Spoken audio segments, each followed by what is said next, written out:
আসসালামু আলাইকুম। আপনার হাতে যদি 10 মিনিট সময় থাকে তাহলে ভিডিওটি স্কিপ না করে ধৈর্য নিয়ে দেখুন। আশা করি আপনার সময়টি নষ্ট হবে না, কারণ আজকে আপনাদের খুবই জমকালো আয়োজনের এক বিগ সেমিফাইনাল ম্যাচ দেখাতে নিয়ে যাব। ফুটবলার হওয়ার দরুন দেশের বিভিন্ন আনাচে কানাচে খেলার জন্য ঘুরে থাকি আমি, তাই চিন্তা করলাম আমার খেলার মধ্যে যাওয়া, খেলায় গিয়ে খেলার অভিজ্ঞতা, দর্শকদের ভালোবাসা, দর্শকদের ক্রেজিনেস সহ নানান রকমের এক্সাইটমেন্ট আপনাদের সাথেও শেয়ার করি। যারা মাঠে যেতে পারেন না তারাও ঘরে বসে সেম ধরনের একটা ফিলিংস পাবেন আশা করি। তো যাই হোক, আজকের ম্যাচ আমার পার্শ্ববর্তী উপজেলার ত্রিমোহনী বাজারে, শ্রীপুরের শেষ মাথা আর ময়মনসিংহের বর্ডার এরিয়াতে হবে এই ম্যাচ। আমি আর আমার ভাইকে নিয়ে, সাথে কিছু ফরেন প্লেয়ারদেরকে নিয়ে রওনা হয়ে যাই দুপুরে খাওয়া দাওয়া করে। মাঠে পৌঁছাতেই আমার ভালোবাসার ভাই ব্রাদাররা আমাকে ঘিরে ধরে। তাদের এই ভালোবাসাই আমাকে আরো সুন্দর খেলতে উৎসাহ যোগায়। তাদের ভালোবাসার জন্যই আজকে আমি তুষার। আমাকে আপনারা দেখেন বা ভালোবাসেন। মহান আল্লাহর প্রতি কৃতজ্ঞতা প্রকাশ করে বরাবরের মতোই মাঠে নামি সবাইকে নিয়ে। মাঠে নেমে কিছুক্ষণ শরীর গরম করে নেই। শরীর অনেক সময় বসে যায় দুপুরে খাওয়া দাওয়া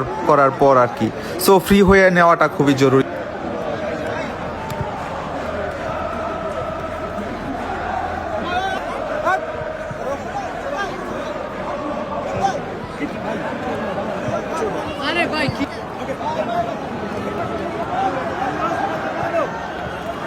এর কিছুক্ষণ পর আমরা সারিবদ্ধ হয়ে আনুষ্ঠানিকতার মাধ্যমে মাঠে প্রবেশ করি। আমি আজকে খেলছি ময়মনসিংহের পাগলা থানার হয়ে। আমাদের দলে আছে জিকু, মুসা সহ আরো নামি দামি প্লেয়ার।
আমরা ভালো খেলে মাঠ থেকে সুস্থ শরীরে জয় নিয়ে ফিরবো।